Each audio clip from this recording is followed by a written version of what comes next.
ಸ್ನೇಹಿತರೆ, good morning. Welcome back to my channel.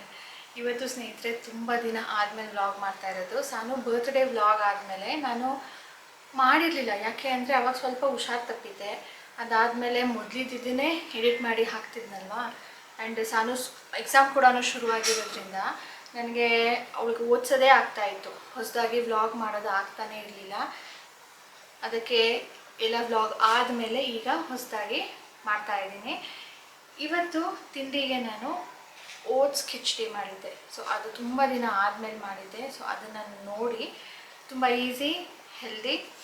And ನಾನು ಈಗ ಹಳೆ ವ್ಲಾಗ್ಸ್ ಎಲ್ಲ ಹಾಕಿದ್ದೆ ಅಲ್ವಾ, ಬರ್ತ್ಡೇ ವ್ಲಾಗ್ಸು, ಅದ್ರ ಮುಂಚೆ ವ್ಲಾಗ್ಸು ಎಲ್ಲನೂ. ಅದರಲ್ಲಿ ಕಾಮೆಂಟ್ಸ್ಗಳಲ್ಲಿ ತುಂಬ ಕ್ವೆಶನ್ಸ್ಗಳು ಬಂದಿತ್ತು. ಆ ಕ್ವೆಶನ್ಸ್ಗಳನ್ನ ನೋಡಿಬಿಟ್ಟು ಇವತ್ತು ಆನ್ಸರ್ ಮಾಡ್ತೀನಿ. ಓಟ್ಸ್ ಕಿಚಡಿ ಮಾಡೋದಕ್ಕೆ ಮೊದಲಿಗೆ ಓಟ್ಸನ್ನು ಸ್ವಲ್ಪ ಬಿಸಿ ಮಾಡ್ಕೊಳ್ತಾ ಇದ್ದೀವಿ. ಜಸ್ಟ್ ಲೈಕ್ ಉಪ್ಪಿಟ್ಟಿಗೆ ರವೆ ಹೇಗೆ ಹುರ್ಕೊಳ್ತೀವೋ ಆ ರೀತಿಯಲ್ಲಿ. ನಾನು 3 ಜನಕ್ಕೆ 1.5 ಕಪ್ ಹಾಕ್ಕೊಳ್ತಾ ಇದ್ದೀನಿ. ಅದು ಎಷ್ಟು ಟೇಸ್ಟಿಯಾಗಿರುತ್ತೆ ಅಂದರೆ ಜಾಸ್ತಿನೂ ಹಾಕ್ಕೊಳ್ಬೋದು, ಮಿಕ್ಕಿದ್ರೆ ಮತ್ತೆ ಮಧ್ಯಾಹ್ನಕ್ಕೂ ತಿನ್ಬೋದು.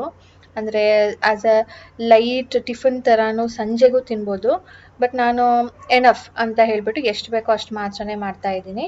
Oats is made up of wheat. So ಹುರಿಬೇಕಾದ್ರೆ ಅದರದ್ದು ಸ್ಮೆಲ್ ಬರುತ್ತೆ ನಿಮಗೆ, ಆವಾಗ ಇದು ಹುರ್ಕೊಂಡಾಗಿದೆ ಅಂತ ತೆಗೆದುಕೊಳ್ಬೇಕು. ಈಗ ನಾನು ಅದೇ ಪಾತ್ರೆಯಲ್ಲಿ ಒಗ್ಗರಣೆ ಕೊಟ್ಕೊಳ್ತಾ ಇದ್ದೀನಿ. ಇದಕ್ಕೆ ಎಣ್ಣೆ ನಾವು ಈರುಳ್ಳಿ ಹುರ್ಕೊಳ್ಳೋ ಅಷ್ಟು, ಈರುಳ್ಳಿ ಮತ್ತು ಮೆಣಸಿನ್ಕಾಯಿ ಹಾಕ್ತೀವಿ, ಅದು ಹುರ್ಕೊಳ್ಳೋ ಅಷ್ಟು ಇದ್ರೆ ಸಾಕು, ಜಾಸ್ತಿ ಬೇಡ.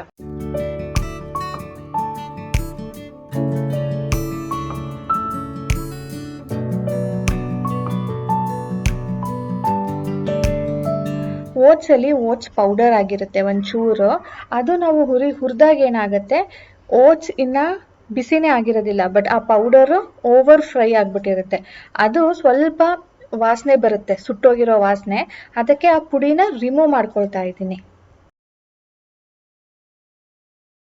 ಈರುಳ್ಳಿ ಫ್ರೈ ಆದಮೇಲೆ ನಿಮಗೆ ಯಾವ ತರಕಾರಿ ಬೇಕೋ ಅದನ್ನು ಹಾಕ್ಕೊಳ್ಬೋದು. ಇದರಲ್ಲಿ ನಾನೀಗ ಹಾಕಿರೋದು carrot, beans, capsicum, green peas, frozen peas ಬರುತ್ತಲ್ವಾ, ಅಥವಾ ಫ್ರೆಶ್ ಗ್ರೀನ್ ಪೀಸ್, ಅದು ಹಾಕಿದ್ರೂ ತುಂಬ ಚೆನ್ನಾಗಿರುತ್ತೆ. ನಿಮಗೆ ಪ್ರೋಟೀನ್ ಜಾಸ್ತಿ ಬೇಕು ಅನ್ನೋ ಹಾಗಿದ್ರೆ ಕಡಲೆಕಾಯಿ ಬೀಜನೂ ಹಾಕ್ಕೊಳ್ಬೋದು. ತರಕಾರಿಗಳು ಹಾಫ್ ಕುಕ್ ಆದರೂ ಸಾಕು. ಅದಕ್ಕೆ ಏನು ಮಾಡ್ತಾ ಇದ್ದೀನಿ, ಸ್ವಲ್ಪ ಕಲರ್ ಚೇಂಜ್ ಆಗುತ್ತಲ್ವ, ಆವಾಗ ಇದಕ್ಕೆ ಟೊಮ್ಯಾಟೊ ಸೇರಿಸ್ಕೊಳ್ತಾ ಇದ್ದೀನಿ. ನಿಮಗೆ ಹುಳಿಗೆ ಎಷ್ಟು ಬೇಕೋ ಅಷ್ಟು ಸೇರಿಸಿ ಒಂಚೂರು ಉಪ್ಪು ಹಾಕಿ ಮುಚ್ಚಿ ಬಿಟ್ಬಿಡ್ತೀನಿ. ಒಂದು ಸಣ್ಣ ಉರಿ ಮಾಡಿ 10 ನಿಮಿಷ ಬಿಟ್ಬಿಡ್ತೀನಿ. ಸೊ ಟೊಮ್ಯಾಟೊನು ಮ್ಯಾಶಿ ಆಗಿರುತ್ತೆ, ಹಾಗೆ ತರಕಾರಿ ಕೂಡ ಬೆಂದಿರುತ್ತೆ. ಆಫ್ಟರ್ 10 ಮಿನಿಟ್ಸ್ ನಾನು 1.5 ಬಟ್ಲಷ್ಟು ಓಟ್ಸ್ ತೊಗೊಂಡಿದ್ನಲ್ವಾ, ಅದಕ್ಕೆ 3ರಷ್ಟು ನೀರು ಹಾಕ್ಕೊಳ್ತಾ ಇದ್ದೀನಿ. 4.5 ಬಟ್ಲು ಹಾಕ್ಕೊಂಡ್ರೆ ನಿಮಗೆ ಬಿಸಿಬೇಳೆ ಬಾತು ಅಥವಾ ನಾವು ಪೊಂಗಲ್ ಮಾಡ್ತೀವಲ್ವ, ಅದು ಸ್ವಲ್ಪ ತೆಳ್ಳ ಇರುತ್ತೆ, ಆ ಕನ್ಸಿಸ್ಟೆನ್ಸಿಯಲ್ಲಿ ಬರುತ್ತೆ. ಕೊತ್ತಂಬರಿ ಕಟ್ ಮಾಡಿಕೊಂಡು ಸ್ವಲ್ಪ ಇವಾಗ ಹಾಕಿದ್ದೀನಿ, ಸ್ವಲ್ಪ ಆಮೇಲೆ ಹಾಕ್ತೀನಿ. ಇದು ಓಟ್ಸ್ ಹಾಕಿದ ತಕ್ಷಣ ನೋಡಿ ತುಂಬ ನೀರಿದೆಯೇನೋ ಅನಿಸುತ್ತೆ, ಬಟ್ ಓಟ್ಸ್ ಅದು ಕುಕ್ ಆಗೋದಕ್ಕೆ ಟೈಮ್ ಹಿಡಿಸುತ್ತೆ. ಅದಕ್ಕೆ ಇದನ್ನೀಗ ಮುಚ್ಚಿ ನಾನು ಸಣ್ಣ ಮಾಡಿ ಬಿಟ್ಬಿಡ್ತೀನಿ. ಈಗ ಸ್ನೇಹಿತರೆ, ಮೋಸ್ಟ್ ಆಫ್ ದ ಕ್ವೆಶನ್ಸ್ ನಾನು ನೋಡಿರೋ ಪ್ರಕಾರ ಡೈಮಂಡ್ ರಿಲೇಟೆಡ್ ಇರೋದು. ಅಂದರೆ ನಾನು ಕೂಡ ನನ್ನ ಲೈಫ್ನ ಫಸ್ಟ್ ಡೈಮಂಡ್ ಶಾಪ್ ಮಾಡಿದ್ದು. ಸೊ ಈಗ ಅವಳು ಕೇಳಿದ್ಲು, ಸೊ ನನಗೂ ಯಾಕೆ ಟ್ರೈ ಮಾಡಬಾರ್ದು ಅಂತ ಅನ್ನಿಸ್ತು. ಸೊ ಫಸ್ಟ್ ಟೈಮ್ ನಾನು ತೊಗೊಂಡಿದ್ರಿಂದ ಅಲ್ಲಿ ಅಂಗಡಿಗೆ ಹೋಗ್ಬಿಟ್ಟು ನಾನು ಕೇಳಿದೆ, ನಾನು ಈ ಥರ ಫಸ್ಟ್ ಟೈಮ್ ತೊಗೊಳ್ಬೇಕು ಅಂತ ಇರೋದು, ಇದ್ರ ಬಗ್ಗೆ ನನಗೇನೂ ಗೊತ್ತಿಲ್ಲ ಅಂತ ಹೇಳಿದಾಗ ಅವ್ರು ಹೇಳಿದ್ರು 1 ಕ್ಯಾರೆಟ್ಗೆ 60,000 ರೇಟ್ ಇದೆ ಅಂತ ಹೇಳಿಬಿಟ್ಟು. ಸರಿ, 1 ಕ್ಯಾರೆಟ್ ಡೈಮಂಡ್ ಅಂದರೆ ಒಂದೇ ಒಂದು ಹರಳಿರುವಂಥ ಮೂಗುತಿ ತೊಗೋತೀವಿ ಅಂದರೆ 1 ಕ್ಯಾರೆಟ್, 2 ಕ್ಯಾರೆಟ್, 3 ಕ್ಯಾರೆಟ್ ಆ ಥರ ಹೋಗುತ್ತೆ. ಅದು ಸೈಜ್ ಪ್ರಕಾರ ಅವರು ಕ್ಯಾರೆಟ್ಸ್ನ ಹೇಳೋದು. ಈಗ ನಾವು ತೊಗೊಂಡಿರೋದು ತುಂಬಾ ಸಣ್ಣ ಡೈಮಂಡ್. ಅದನ್ನು ಕ್ಯಾರೆಟ್ಸ್ ಅಂತ ಹೇಳೋದಿಲ್ಲ, ಸೆಂಟ್ಸ್ ಅಂತ ಹೇಳ್ತಾರಂತೆ. ಆ ಸೈಜ್ಗೆ 300 ಸೆಂಟ್ ಅಂತ ಹೇಳ್ತಾರಂತೆ. ಅವರು ಒಂದು ರೇಂಜ್ ತೋರಿಸಿದ್ರು, ಲೈಕ್ 0 to 300. ನಾನು ಎಕ್ಸಾಂಪಲ್ ಕೊಡ್ತಾ ಇದ್ದೀನಿ, ಎಕ್ಸಾಕ್ಟ್ಲಿ ನನಗೂ ಗೊತ್ತಿಲ್ಲ. 0 to 300 ಸೆಂಟ್ ಇದೆ ಅಂದರೆ ನಿಮಗೆ 60,000 ರೇಟಲ್ಲಿ ಡೈಮಂಡ್ ಸಿಗುತ್ತೆ. ಅಂದರೆ 60,000 ಇಂಟು 0.300 ಮಲ್ಟಿಪ್ಲೈ ಮಾಡಿದಾಗ ಎಷ್ಟು ಬರುತ್ತೋ ಅಷ್ಟು ಡೈಮಂಡ್ ವ್ಯಾಲ್ಯೂ ಆಗುತ್ತೆ. ಅದೇ 500 ಸೆಂಟ್ ಇದೆ ಅಂದರೆ ಅದು ನೆಕ್ಸ್ಟ್ ರೇಂಜಿಗೆ ಬರುತ್ತಂತೆ. ಆಗ ಅದಕ್ಕೆ ರೇಟ್ ಜಾಸ್ತಿ ಆಗುತ್ತೆ, ಲೈಕ್ 70,000 ಆಗ್ಬೋದು, 80,000 ಆಗ್ಬೋದು. ಓಕೆ, ಆಮೇಲೆ ಇನ್ನೂ ಏನು ನೋಡಬೇಕು ಇದರಲ್ಲಿ ಅನ್ನೋ ಹಾಗಿದ್ರೆ ಅದಕ್ಕೆ 4C ಅಂತ ಹೇಳ್ತಾರಂತೆ. ಕಟ್, ಕ್ಲಾರಿಟಿ, ಕಲರ್ ಮತ್ತು ಕ್ಯಾರೆಟ್. ಕಲರ್ ಆ್ಯಂಡ್ ಕ್ಯಾರೆಟ್ ಗೊತ್ತಾಯಿತು. ಕಲರ್ ಹೇಗೆ ನೋಡ್ತಾರೆ ಅಂದರೆ, ನಾನು ನಿಮ್ಗೊಂದು ಪಿಕ್ಚರ್ ಹಾಕ್ತೀನಿ ನೋಡಿ, ಅದರಲ್ಲಿ ನಿಮಗೆ ಡಿಫ್ರೆನ್ಸ್ ಗೊತ್ತಾಗುತ್ತೆ. ಸೊ ಒಂದೊಂದು ಕಲರ್ನ ಡೈಮಂಡ್ಗೆ ಒಂದೊಂದು ನಂಬರ್ಗಳು ಕೊಡ್ತಾರಲ್ವ, ಆ ಥರ ಆಲ್ಫಾಬೆಟ್ನ ಕೊಟ್ಟಿದ್ದಾರೆ. ಸೊ ಸ್ವಲ್ಪ ಫುಲ್ ಕ್ಲಿಯರ್ ಇರೋದಕ್ಕೆ ಒಂದು, ಸ್ವಲ್ಪ ಡಲ್ ಇರೋದಕ್ಕೆ ಲಾಸ್ಟ್. ಅದು ನಾವು ಡೈಮಂಡ್ಸ್ ತೊಗೊಳ್ಬೇಕಾದ್ರೆ ಸರ್ಟಿಫೈಡ್ ಜ್ಯುವೆಲ್ರಿ ಹತ್ರ ತೊಗೊಂಡ್ರೆ ಒಳ್ಳೆಯದು. ಯಾಕೆ ಅಂದರೆ ಅದಕ್ಕೆ ಅವರು ಒಂದು ಗ್ಯಾರಂಟಿ ಕಾರ್ಡ್ ಕೊಡ್ತಾರೆ. ಅದರಲ್ಲಿ ನಮ್ಮ ಡೈಮಂಡ್ ಎಷ್ಟು ಕ್ಲಾರಿಟಿ ಇದೆ, ಯಾವ ಗ್ರೇಡ್ದು, ಎಷ್ಟು ಕ್ಯಾರೆಟ್ ಇದೆ, ಎಷ್ಟು ಡೈಮಂಡ್ಸ್ ಇದೆ ಅಂತೆಲ್ಲನೂ ಮೆನ್ಷನ್ ಮಾಡಿರ್ತಾರೆ. ಈಗ ಇನ್ನೊಬ್ಬರು ಕೇಳಿದ್ರು, ಡೈಮಂಡ್ ನೀವು ವಾಪಸ್ ಕೊಡಬೇಕು ಅಂದರೆ ಅದ್ರ ವ್ಯಾಲ್ಯೂ ಎಷ್ಟಿರತ್ತೆ, ಚಿನ್ನದ ಥರನೇ ಅದೂ ಜಾಸ್ತಿ ಆಗ್ತಾ ಹೋಗುತ್ತಾ ಅಥವಾ ಹೇಗೆ ಅದನ್ನು ಕ್ಯಾಲ್ಕುಲೇಟ್ ಮಾಡ್ತಾರೆ ಅಂದ್ಬಿಟ್ಟು. ಸೊ ನನಗೆ ಹೇಳಿರೋ ಪ್ರಕಾರ ಅವರು ಡೈಮಂಡ್ ಅವತ್ತಿನ ದಿನ ಏನು ವ್ಯಾಲ್ಯೂ ಇರುತ್ತೋ ಅಷ್ಟೇ ವ್ಯಾಲ್ಯೂಗೆ ಅವರು ವಾಪಸ್ ತೊಗೋತಾರೆ. ಕಟ್ಟು ಎಷ್ಟು ಡೈಮಂಡ್ಸ್ ಇರುತ್ತೆ ಅಷ್ಟಕ್ಕೆ ಅವರು ವ್ಯಾಲ್ಯೂ ತೊಗೋತಾರೆ. ಆ ಕಾರ್ಡ್ ಇದೆ ಅಲ್ವಾ, ಕಾರ್ಡ್ ಇದ್ರೇ ಅವರು ಅದನ್ನು ಅವತ್ತಿನ ರೇಟ್ಗೆ ಕರೆಕ್ಟಾಗಿ ತೊಗೊಳೋದು. ಇಲ್ಲ ಅಂದರೆ ಸಮ್ ಸರ್ಟೈನ್ ಪರ್ಸಂಟೇಜ್ನ ಕಟ್ ಮಾಡಿಬಿಟ್ಟು ತೊಗೊಳ್ತಾರಂತೆ. ನೆಕ್ಸ್ಟ್ ಇದು ಗೋಲ್ಡು 22 ಕ್ಯಾರೆಟ್ ಇರೋದಿಲ್ಲ, ಇದ್ದರೆ 18 ಕ್ಯಾರೆಟ್ ಇರುತ್ತೆ, ಇಲ್ಲ ಅಂದರೆ 14 ಕ್ಯಾರೆಟ್ ಇರುತ್ತೆ. ನಾನು ತೊಗೊಂಡಿರೋದು ಈಗ 18 ಕ್ಯಾರೆಟು. 22 ಕ್ಯಾರೆಟಲ್ಲೂ ಬರುತ್ತೆ, ಬಟ್ ಅದರಲ್ಲಿ ತುಂಬ ಡಿಸೈನ್ಸ್ ಇರಲಿಲ್ಲ. ಅದು 22 ಕ್ಯಾರೆಟಲ್ಲಿ ಕವರ್ ಇರುತ್ತೆ, ಅಂದರೆ ಫುಲ್ ಚಿನ್ನದ ಒಳಗಡೆ ಕೂರಿಸಿರ್ತಾರೆ, ಬೀಳೋ ಚಾನ್ಸಸ್ ಅಂತೂ ಇರೋದಿಲ್ಲ. ಆ್ಯಂಡ್ ಹಿಂದೆ ತಿರುಪು ಕೂಡ ನಾರ್ಮಲ್ ಆಗಿ ನಾವು ಇಯರಿಂಗ್ ಚಿನ್ನದ ತೊಗೊಂಡ ಹೇಗಿರುತ್ತೋ ತಿರುಗಿಸೋದು ರೌಂಡು ಆ ಥರ ಇರುತ್ತೆ. ಬಟ್ ಇದು 18 ಕ್ಯಾರೆಟ್ ಎಲ್ಲ ಇಯರಿಂಗೂ ಬಾಂಬೆ ಸ್ಕ್ರೂ ಅಂತೆ. ಅದು ಪ್ರಾಬ್ಲಮ್ ಏನಾಗುತ್ತೆ ಅಂದರೆ ಗಟ್ಟಿ ಇರುತ್ತೆ, ಬೀಳೋ ಚಾನ್ಸಸ್ ಏನೂ ಇರೋದಿಲ್ಲ, ಆದರೆ ಹಾಕ್ಕೊಂಡು ಮಲಗೋಕ್ಕಾಗೋದಿಲ್ಲ, ಚುಚ್ಚತ್ತೆ. ಈಗ ನಾವು ರಾತ್ರಿ ಹೊತ್ತಿಗೆ ಮಲಗಿದಾಗ ಅದು ಹಿಂದೆ ಶಾರ್ಪ್ ಇರುತ್ತಲ್ಲ, ಅದು ಚುಚ್ಚತ್ತೆ. ಸಾನು ಅವತ್ತು ನಾನು ಹಾಕ್ಕೊಂಡೇ ಮಲಗ್ತೀನಿ ಅಂದ್ಕೊಂಡು ಹಾಕ್ಕೊಂಡು ಮಲಗಿದ್ಲು. ಪಾಪ ಚುಚ್ಚಕ್ಕೆ ಶುರು ಆಗಿಬಿಟ್ಟು ಮಧ್ಯರಾತ್ರಿ ಎದ್ದು ತೆಗ್ದು ಇಟ್ಬಿಟ್ಟು ಆಮೇಲೆ ಮಲಗಿದ್ದಾಳೆ. ವೆರಿ ಇಂಪಾರ್ಟೆಂಟ್, ಡೈಮಂಡ್ ವಾಪಸ್ ಕೊಡ್ತೀವಿ ನಾವು ಫ್ಯೂಚರಲ್ಲಿ ಅನ್ನೋ ಹಾಗಿದ್ರೆ ನಾವು ಎಲ್ಲಿ ಡೈಮಂಡ್ ತೊಗೊಂಡಿರ್ತೀವೋ ಅಲ್ಲೇ ವಾಪಸ್ ಕೊಡಬೇಕು. ಬೇರೆ ಕಡೆ ಹೋದರೆ ಅವರು ಡೈಮಂಡ್ ವ್ಯಾಲ್ಯೂನೇ ಕೊಡೋದಿಲ್ವಂತೆ, ಜಸ್ಟ್ ಚಿನ್ನದ್ದು ಏನು ವ್ಯಾಲ್ಯೂ ಇರುತ್ತೋ ಅದು ಚಿನ್ನ ಮಾತ್ರನೇ ತೊಗೊಳ್ತಾ ಇರುತ್ತೆ. ಈ ಥರ ನಾನು ವೀಡಿಯೋಸ್ಗಳಲ್ಲೂ ನೋಡಿದ್ದೀನಿ. ತನಿಷ್ಕಲ್ಲಿ ತೊಗೊಂಡೆ, ನಾನು ಬೇರೆ ಕಡೆ ಹೋಗಿ ನೋಡಿದಾಗ ಅವರು ಡೈಮಂಡ್ಗೆ ವ್ಯಾಲ್ಯೂನೇ ಕೊಡಲಿಲ್ಲ, ಜಸ್ಟ್ ಚಿನ್ನದ ವ್ಯಾಲ್ಯೂ ತೊಗೊಂಡ್ರು ಅಷ್ಟೇ. ಡೈಮಂಡ್ಗೆ ಜಾಸ್ತಿ ಕೊಟ್ಟಿರ್ತೀವಿ ನಾವು, ಆದರೂ ಅವ್ರು ತೊಗೊಳೋದಿಲ್ಲ. ಅದೇ ನಾವು ತನಿಷ್ಕಿಗೆ ಹೋದಾಗ ಅವ್ರದ್ದೇ ಡೈಮಂಡ್ ಆಗಿರೋದ್ರಿಂದ ಅವರು ಅದಕ್ಕೆ ವ್ಯಾಲ್ಯೂ ಕೊಟ್ಟರು, ಅಂದರೆ ಡೈಮಂಡ್ಗೂ ದುಡ್ಡು ಕೊಟ್ಟರು, ಚಿನ್ನಕ್ಕೂ ದುಡ್ಡು ಕೊಟ್ಟರು ಅಂತ. ನಾನು ಕೆಲವೊಂದು ಪಿಕ್ಚರ್ಸ್ನ ಶೇರ್ ಮಾಡಿದ್ನಲ್ಲ, ಅದನ್ನು ನಾನು ಬಂದ ಮೇಲೆ ಅದ್ರ ಬಗ್ಗೆ ರಿಸರ್ಚ್ ಮಾಡಿರೋದು. ಸೊ ನನಗೆ ಅಟ್ ಪ್ರೆಸೆಂಟ್ ಇಷ್ಟು ನಾಲೆಡ್ಜ್ ಸಿಕ್ತು. ಮತ್ತು ನನಗೆ ಅವತ್ತು ಒಂದು ಡೌಟ್ ಬಂದಿತ್ತು, ಈ ಥರ ಉಂಗುರಗಳಾಗಿರ್ಬೋದು, ಇಯರಿಂಗ್ ಆಗಿರ್ಬೋದು, ಅದರಲ್ಲಿ ಹರಳು ಬಿದ್ದೋಗುತ್ತೆ. ಸೊ ಅದೇ ಥರ ಡೈಮಂಡಲ್ಲಿ ಬಿದ್ದುಬಿಟ್ರೆ ಏನು ಮಾಡೋದು? And it's not a easy task. ಇದೆಲ್ಲ ಅದು ಸ್ವಲ್ಪ ಈಸಿಯಾಗಿ ಆ ಥರ ಆದಾಗ ಏನು ಮಾಡೋದು ಅಂತ ಯೋಚನೆ ಬಂದಿತ್ತು.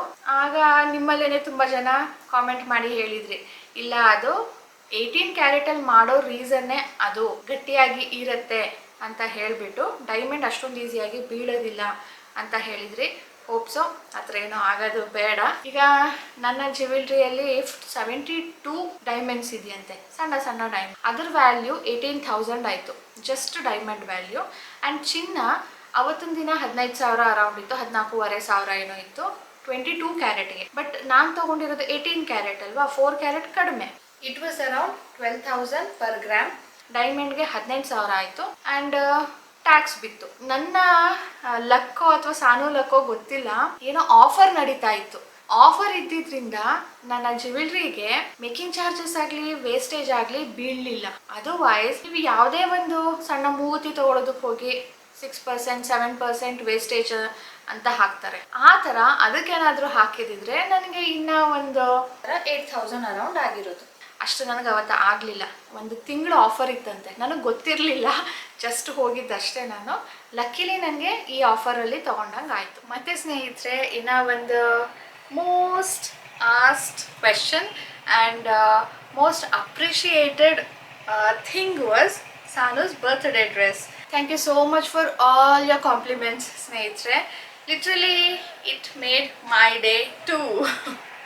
ಯಾಕಂದರೆ ನಾನು ಹಾಕಿರೋ ಎಫರ್ಟ್ಗೆ ನೀವು ಒಂದು ರೆಕಗ್ನಿಷನ್ ಕೊಟ್ರಲ್ವಾ, ಚೆನ್ನಾಗಿದೆ ಅಂತ ಹೇಳಿದಾಗ ಯಾರಿಗಾದ್ರೂ ಖುಷಿ ಆಗುತ್ತೆ. ಸೊ ನನಗೂ ಹಾಗೇನೆ ತುಂಬಾ ಖುಷಿ ಆಯಿತು. ಈ ಡ್ರೆಸ್ಸು ಎಲ್ಲಿ ತೊಗೊಂಡಿದ್ದು ಅಂತ ಕೇಳಿದ್ರಿ, ಸುಮಾರು ಜನ ಕೇಳಿದ್ರಿ. ಆ್ಯಂಡ್ ನನ್ನನ್ನು ತುಂಬ ದಿನದಿಂದ ಫಾಲೋ ಮಾಡ್ತಾ ಇರೋರು ರೈಟ್ ಗೆಸ್ ಮಾಡಿದ್ರಿ. ಇದು ನೀವೇ ಹೊಲ್ದಿರೋದ ಹೇಳಿ ಅಕ್ಕ, ತುಂಬ ಚೆನ್ನಾಗಿದೆ ಅಂತ ಹೇಳಿಬಿಟ್ಟು. ಎಸ್, ಇದು ನಾನೇ ಹೊಲ್ದಿರುವಂಥ ಡ್ರೆಸ್ಸು. ನಾನು ಒಂದು ರೆಫರೆನ್ಸ್ ಪಿಕ್ಚರ್ ನೋಡಿದ್ದೆ, ಅದನ್ನು ಹಾಕ್ತೀನಿ ನೋಡಿ. ಇದು ನಾನು ನೋಡಿರೋದು 2024 ಡಿಸೆಂಬರಲ್ಲಿ. ಸೊ ನೋಡಿ ಅದರದ್ದು ಒಂದು ಸ್ಕ್ರೀನ್ಶಾಟ್ ತೊಗೊಂಡು ಇಟ್ಕೊಂಡಿದ್ದೆ. ಸೊ ಜಾನ್ವರಿಯಲ್ಲಿ ಬಟ್ಟೆ ತೊಗೊಂಡು ಬಂದೆ, ಆಮೇಲೆ ಅದನ್ನು ಕಟ್ ಮಾಡಿದೆ. ಟಾಪ್ ಕಟ್ ಮಾಡಿರಲಿಲ್ಲ, ಕೆಳಗಡೆದು ಲೆಹೆಂಗಾ ಮಾಡಿದ್ದೆ. ಆ್ಯಕ್ಚುಲಿ ಇದನ್ನು ನಾನು ಲೆಹೆಂಗಾ ಮಾಡಬೇಕು ಅಂತ ಅಂದ್ಕೊಂಡು ಮಾಡಿದ್ದಲ್ಲ, ಒಂದು ಫ್ರಾಕ್ ಥರನೇ. ಆ ಪಿಕ್ಚರ್ ಹೇಗಿದೆಯೋ ಹಾಗೆ ಮಾಡೋಣ. ಸೊ ಕಟ್ ಮಾಡಿದಾಗ ನಾನು ಎಲ್ಲೋ ತಪ್ಪು ಮಾಡಿದ್ದೀನಿ ಅನಿಸುತ್ತೆ. ಇಲ್ಲ ಅಂದ್ರೂ ನಾನು ಜಾನ್ವರಿ 2025 ಮೆಷರ್ಮೆಂಟ್ ತೊಗೊಂಡು ಕಟ್ ಮಾಡಿರೋದು. ಈಗ ಜಾನ್ವರಿ 2026 ಮೆಷರ್ ಮಾಡಿ ನೋಡಿದಾಗ ತುಂಡ ಇತ್ತು.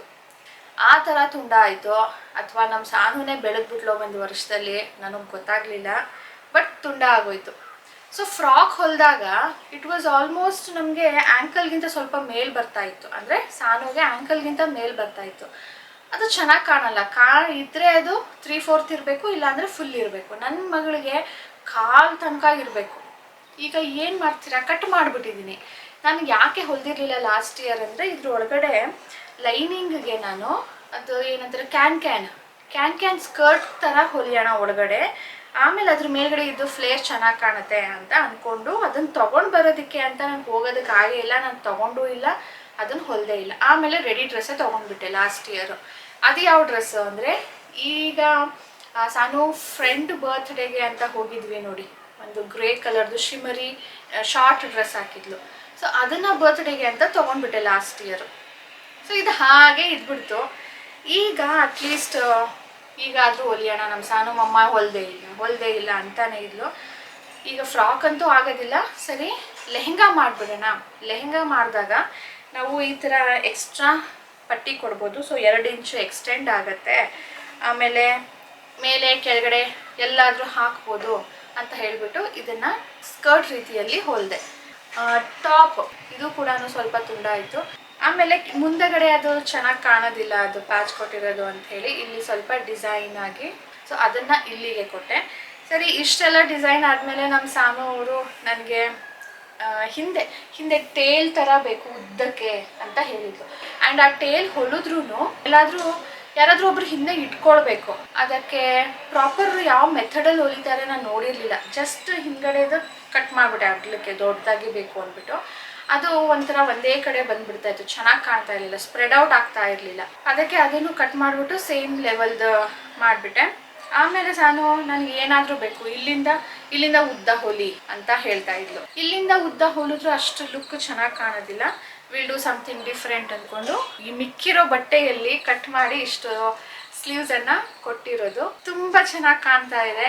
ಅಂದರೆ ನಾನು ರೆಫರೆನ್ಸ್ ಫೋಟೋ ಹಾಕಿದ್ದೀನಲ್ವಾ, ಅದು ಇಟ್ಕೊಂಡು ಅದರಲ್ಲಿ ಆಮೇಲೆ ಆಲ್ಟ್ರೇಷನ್ ಮಾಡ್ತಾ ಈ ಡ್ರೆಸ್ಸು ಬಂತು. ಆ್ಯಂಡ್ ಇಲ್ಲೂ ಡಿಸೈನ್ ಮಾಡಿದ್ದೀನಿ ನೋಡಿ, ಹತ್ತಿರದಿಂದ ತೋರಿಸೇ ಇರಲಿಲ್ಲ, ಸೊ ತೋರಿಸ್ತಾ ಇದ್ದೀನಿ. ಇಲ್ಲಿ ಮಡ್ಚಿ ಹೊಲಿದ್ಬಿಟ್ಟು ಈ ಥರ ಫ್ಲವರ್ ಥರ ಕಾಣುತ್ತೆ.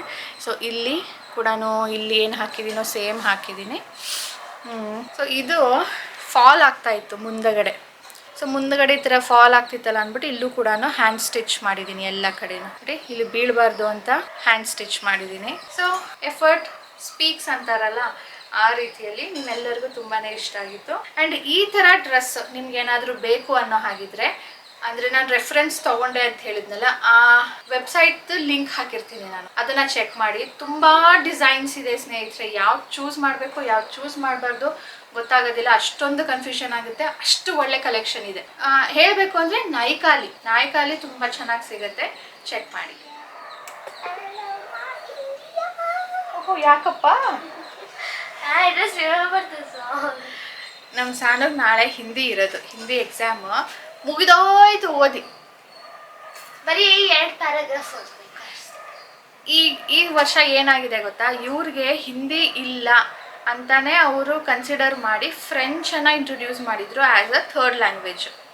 2 years ಈ ವರ್ಷ ಸೇರಿಸ್ಕೊಂಡ್ರೆ 2 years ಫ್ರೆಂಚ್ ಓದ್ತಾ ಇರೋದು ಇವಳು. ಲಾಸ್ಟ್ ಇಯರ್ ಗೌರ್ನಮೆಂಟ್ ಕಂಪಲ್ಸರಿ ಮಾಡ್ತಂತೆ ಹಿಂದಿ ಇರಲೇಬೇಕು ಆ್ಯಸ್ ಅ ಥರ್ಡ್ ಲ್ಯಾಂಗ್ವೇಜ್ ಅಥವಾ ಹಾಂ ಹಿಂದಿ ನಮ್ಗೆ ಫೋರ್ತ್ ಇದ್ದಿತ್ತು. ಏನು ಫೋರ್ತ್ ಲ್ಯಾಂಗ್ವೇಜ್ ಅಲ್ಲಲ್ಲ, ನಾನು ಹೇಳ್ತಿರೋದು ಗೌರ್ನಮೆಂಟ್ ಕಂಪಲ್ಸರಿ ಮಾಡಿದೆ ಲಾಸ್ಟ್ ಇಯರ್. ಸೊ ಏನಾಯಿತು, ಫ್ರೆಂಚ್ ಇವ್ರು ತೊಗೊಂಡ್ಬಿಟ್ಟಿದ್ರಲ್ವಾ ಥರ್ಡ್ ಲ್ಯಾಂಗ್ವೇಜ್ ಆಗಿ, ಅದನ್ನು ಚೇಂಜ್ ಮಾಡೋದು ಬೇಡ, ಲಾಸ್ಟಲ್ಲಿ ಈಗ ಲಾಸ್ಟಿಗೆ ಬಂದಿದ್ದೀವಿ ಕನ್ಫ್ಯೂಷನ್ ಆಗುತ್ತೆ ಅಂದ್ಬಿಟ್ಟು ಆ್ಯಸ್ ಅ ಫೋರ್ತ್ ಲ್ಯಾಂಗ್ವೇಜ್ ಒಂದು ಟೆಕ್ಸ್ಟ್ ಬುಕ್ನ ತೊಗೊಂಡು ಬಂದು ಅವ್ರಿಗೆ ABCD ಅಂದರೆ ಆ ಇಂದ ಶುರು ಮಾಡಿದ್ರು ಲಾಸ್ಟ್ ಇಯರು. ಸೊ ಈ year sentences, small sentences, words ಆ ಥರ ಶುರು ಮಾಡಿದ್ದಾರೆ. ಸೆಕೆಂಡ್ ಸ್ಟ್ಯಾಂಡರ್ಡ್ ಬುಕ್ ಕೊಟ್ಟಿದ್ದು. ಸೆಕೆಂಡ್ ಸ್ಟ್ಯಾಂಡರ್ಡ್ದು ಬುಕ್ಕು ಇವ್ರಿಗೆ ಇವಾಗ 6th ಸ್ಟ್ಯಾಂಡರ್ಡಿಗೆ ಇದೆಯಂತೆ. ಸೊ ಏನಿರುತ್ತೆ ಹೇಳಿ ಅದರಲ್ಲಿ, ಏನಾದರೂ ಕಷ್ಟ ಇರುತ್ತಾ? ಈಗ ಫಾರ್ ಅನಾರ್ ಇಲ್ಲ, ಮತ್ತೆ ಏನಿದೆ ಈ ಸರಿ ವರ್ಷ? Question answers, gender, opposite words, ಸಮಾನಾರ್ಥಕ ಪದ. we have but we don't have for exam. Then some paragraph. मेरी माँ मेरा बस्ता मेरा घर चिड़िया. ಅದ್ರ ಬಗ್ಗೆ ನಿಬಂಧ ಬರೀಬೇಕಾ? Essay. Essay means very 5 to 6 lines. 5 to 6 lines, that's all. ಅದು ಅನಾರ್ ಇತ್ತು. ಈಗ ಇಲ್ಲ, ಸ್ಟಾರ್ಟಿಂಗಲ್ಲಿ ಇತ್ತು, ಈಗ ಎಂಡಿಂಗ್ ಅಲ್ವಾ, ಇವಾಗ ಇಲ್ಲ. ಪ್ಯಾರಾಗ್ರಾಫ್ ಬರೀರಿ ಅಂತ ಕೊಟ್ಟಿದ್ದಾರೆ. ಇಷ್ಟೊಂದು ಈಸಿ ಇದೆಯಲ್ಲ. ಚಾಪ್ಟರ್ಸು ಏನು ಜಾಸ್ತಿ ಇಲ್ಲ, ಸ್ವಲ್ಪ ಗ್ರಾಮರ್ ಇದೆ, ಸ್ವಲ್ಪ ಚಾಪ್ಟರ್ಸ್ ಇದೆ. ಆ 3 ಚಾಪ್ಟರ್ಸಲ್ಲೂ 3 ಕ್ವೆಶನ್ಸ್ ಇದ್ರೆ ಜಾಸ್ತಿ. 4 ಇದೆಯಂತೆ. ಸೊ ಈ ಥರ ನಾನು 15 ಮಿನಿಟ್ಸಲ್ಲಿ ಅವ್ರ ಅಪ್ಪನ ಹತ್ರ ಹೋಗ್ಬಿಟ್ಟು ಎಲ್ಲ ಒಪ್ಪಿಸ್ಬಿಟ್ಟು ಬಂದುಬಿಟ್ಲು. ಈಗ ನಾಳೆಗೆ ರೆಡಿ, ನಾಳಿದ್ದು ಏನು ಎಕ್ಸಾಮ್ ಇದೆಯೋ ಅದನ್ನು ಓದ್ಕೊ ಅಂತ ಹೇಳ್ತಾ ಇದ್ದೀನಿ. ಓಕೆ ಸ್ನೇಹಿತರೆ, ಈಗ ಈ ವ್ಲಾಗನ್ನು ಎಂಡ್ ಮಾಡ್ತೀನಿ ಈ ಇನ್ಫಾರ್ಮೇಷನ್ ಒಂದಿಗೆ, ಯಾಕಂದರೆ ತುಂಬಾ ಲೆಂತಿ ಆಯಿತು ಅಂತ ಅನ್ನಿಸ್ತಾ ಇದೆ. ಸಿಗೋಣ ಮುಂದಿನ ವ್ಲಾಗ್ನೊಂದಿಗೆ. ಅಂಟಿಲ್ ದೆನ್ ಪ್ಲೀಸ್ ಲೈಕ್ ಮಾಡೋದನ್ನು ಮರಿಬೇಡಿ. Bye take care. Bye.